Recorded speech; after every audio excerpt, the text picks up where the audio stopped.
Shalom, good afternoon. Welcome to Eretz Israel. We are in Torah 94 of Likutei Moharan, the masterwork of Rabbi Nachman of Breslov. People often ask me, Avram, do you learn anything else besides Rabbi Nachman? But what that reminds me of is Rabbi Nachman tells us, when you learn my work, everything else is included. So you see, every Torah is filled with allusions and remezim, direct quotes, compilations of ideas from the Talmud, from the Halacha, from the Midrashim, from the Zohar, from the Chumash, from all across Torah literature. If anybody has ever entered into the ocean of the Torah, they'll understand it's not a little pond that you just swim across and come back. You know, it's an amazing, endless journey. And so all the Torah is included in Rabbi Nachman's teachings. And of course, I open up other books. But, you know, it's like where you find your center, go to it. Develop it. Don't abandon your center, whatever it might be in life. For some people, it's athletics and working out. For some people, their center is meditation. For some people, it's writing. For some people, it's painting. For some people, it's opening a book of wisdom, which I think is the center of all the centers. Torah 94 tells us an amazing idea that's going to certainly get under some people's skin. And well, that's the chance we take when we look at the truth in the structure of the world, the way God made it and made us, the human race. Zachar chasdo v'virato lebeit Yisrael. God, remember your kindness and your faithfulness to the house of Israel. We're reminding God. Does God forget? Does God have a senior moment? when you're infinite and when you're eternal, what isn't a senior moment? But that also means he's born today. Because he encompasses all time. A long time ago and right here and now. God, remember your kindness and your faithfulness. That statement is actually King David addressing God to show mercy. Because when you remember something, it usually opens up your heart and there's a sense of mercy. Remember when your children were young. Remember when you were young. Remember when your parents were young. Remember those beautiful things of the past. Well, the beautiful things of the past were God's kindness and faithfulness to the Jewish people in all their journeys. The verse goes on to say, Ra'u kol afsei aretz, that all the extremities of the land, the far-off places on earth, the North Pole, the South Pole, the middle of the Pacific, all the extremities of the land will see the salvation of our God. Now, what does that mean? You're on an island in the South Pacific, far, far away from anything. You're going to see God's salvation. Now, that can look many different ways. The simple interpretation is the world will save the Jews, and God will save the Jews, let's get it straight, and the world will see it. Now, in the generation of internet, of high-speed communications, that's not hard to imagine at all. A great thing can happen to the Jewish people in Jerusalem, and the whole world will know about it in about 15 or 20 minutes. That's pretty good. Now, that's one way of understanding it. That the nations will see the salvation of God. It sounds kind of Jewish-centric, you know. Well, what about the rest of the world? Do they get saved? I have a lot of friends all over the world, and you know, I care about them. I want them to be saved. Now, I'm not talking about the old Southern Baptist style salvation, right? We're not going there.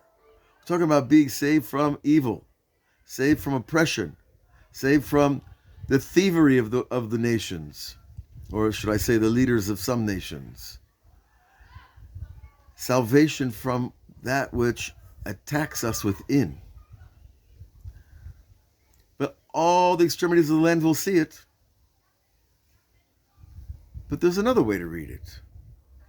Ra'u also implies they will see their own salvation, see all the extremities of the land will see the salvation of Elokeinu. Our God will reach out to the world all the way out there.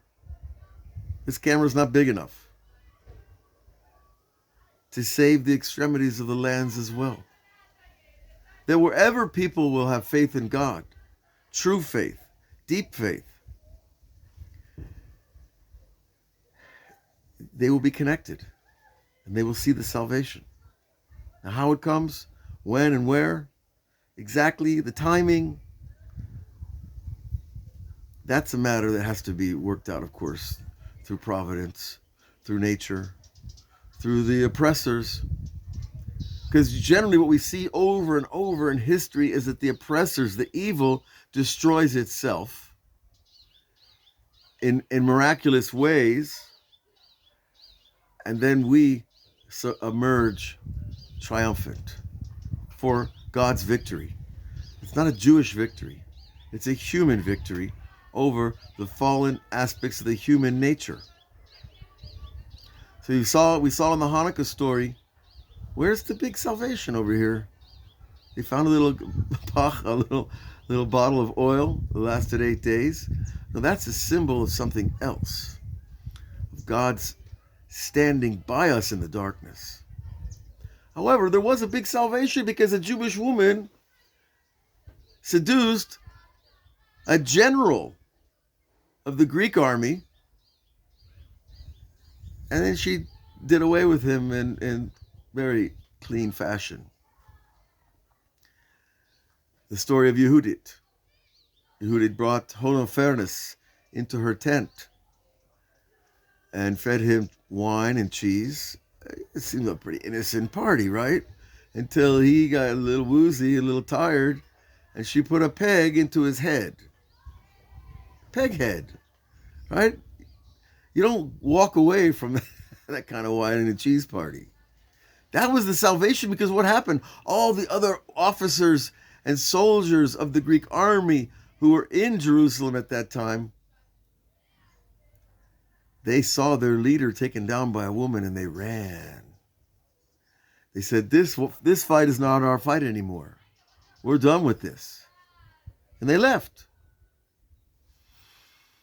Did they all leave at once? Did they all get on the same bus? I don't think so. But you know what? It was a salvation of a woman using her intelligence and her beauty and her courage and her understanding of men, especially men at war. You know, there's a very interesting thing that happens to men when they go to war. They get aroused in all directions, not just the desire to kill. And that's a deep Kabbalistic secret that's woven into creation, the connection between life and death and the procreation urge and its opposite, the urge to kill. They're very allied in a very strange way. And that could be something that we could probably write a good long thesis on, but we're not going to do that today, thank God. Just see it in reality. But when Yehudit saved the Jewish people in the Hanukkah story, the rest of the world eventually heard. Now, it wasn't on the internet, it wasn't so fast, but they heard. And they understood there is a God in Israel that is not forgetting. Zachar hasdo v'emunato. Remember your kindness and your faithfulness. So it's like this. Imagine you're a father, and your young teenage son does this wonderful thing for you. Are you ever going to forget it? A wonderful thing. I'm not going to even put a garment on it. You know, you never forget the kindness that your children do for you, because it's so sweet. It's so internalized. It's so deep that you just always remember such kindness and their faithfulness to you in doing whatever kindness they did. So this kindness carries on into the future in the mind of the person who received it. Now, if it's the infinite, eternal being, what kindness do we do him? He's been doing kindness to us and faithfulness to us, to the Jewish people. and to many other people in the world, those who merited. That as a nation, the Jewish people we see are special. They've come back to their own land after 2,000 years. That's a pretty big deal compared to the histories of most nations. When they go, they're gone. And the Jewish people were never gone because they had the Torah and they always came back. Now,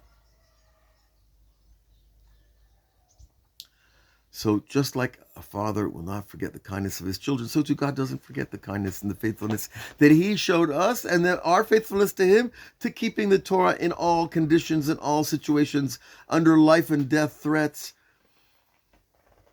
And the kindness, what kind of kindness can do for an infinite creator? Well, you do his mitzvot and reveal his presence in the world.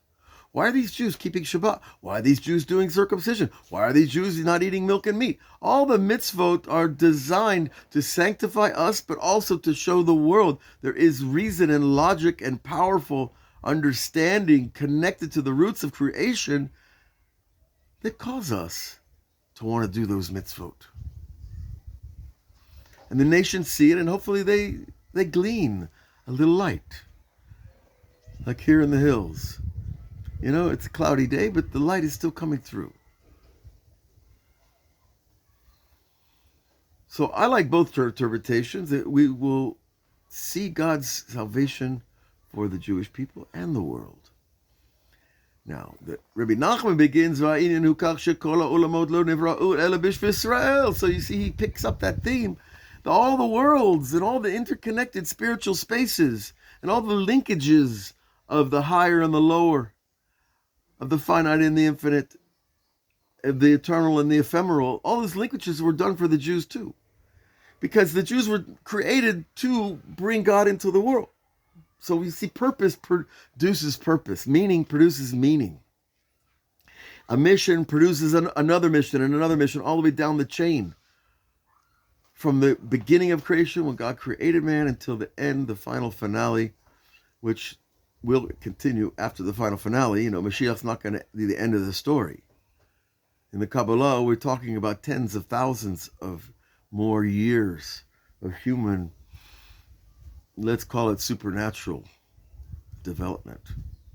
However, let's stay here and now. The here and now, he says that everything was still created for the Jews. Why? Right? The prophet Isaiah said, for my honor, I created him. And I formed him. And I made him. God's for my honor, not your honor, not my honor, his honor. You know, what does that mean? The three realms that we deal with on a regular basis, the realm of the physical, the realm of the emotional, and the realm of the intellectual. All those realms are constantly operating together.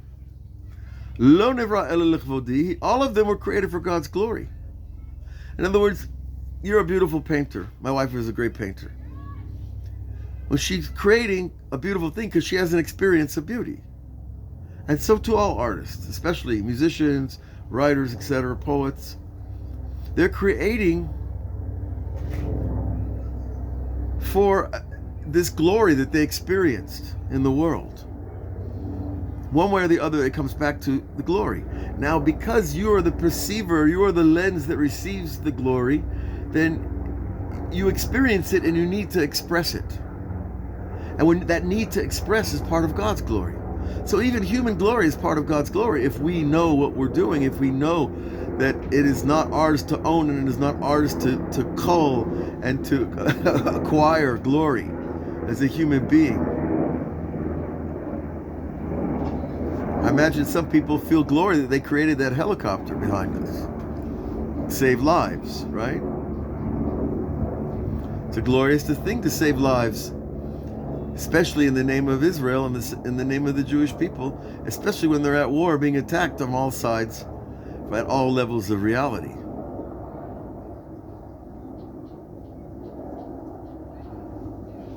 And Rabbi Nachman goes on, Kavodi, my glory is Israel. Why? Shachanti betocham, because I dwelled amongst them. I allowed my divine presence, my divine inspiration, the view of the unified plane of creation, of reality. I dwelled amongst them, and I produced that in them. That sense of the oneness of all creation.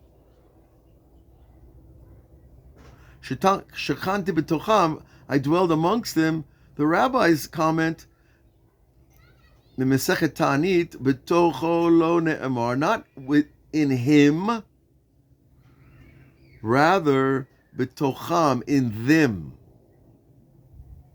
Or but more specifically, that grammatic structure, b'tocham, is in you all. If I could take a chance of being so southern, right? In you all. God says, I will dwell. You can hang on to your vowels. Melamed, it teaches Shekadosh Baruch Hu mashrei shchinato b'tol kol echad miYisrael, that it teaches us that God causes His divine presence to dwell amongst every Jew. And if every Jew is carrying around a spark of that divine presence, then His glory is with that. And the Jews are all over the world, so they're going to see the salvation wherever they are. Because the real salvation is coming from within. And then our enemies immediately fall, as we see.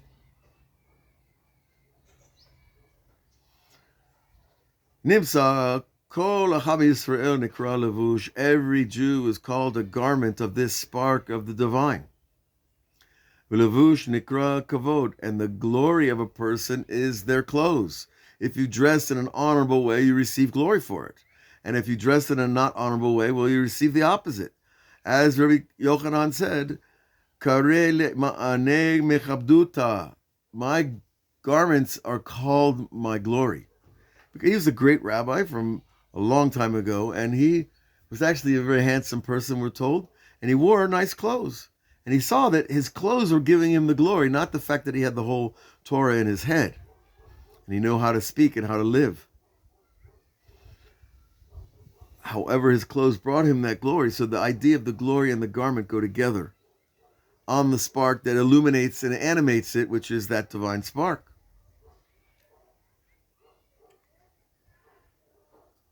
So we are called the garment of Hashem. And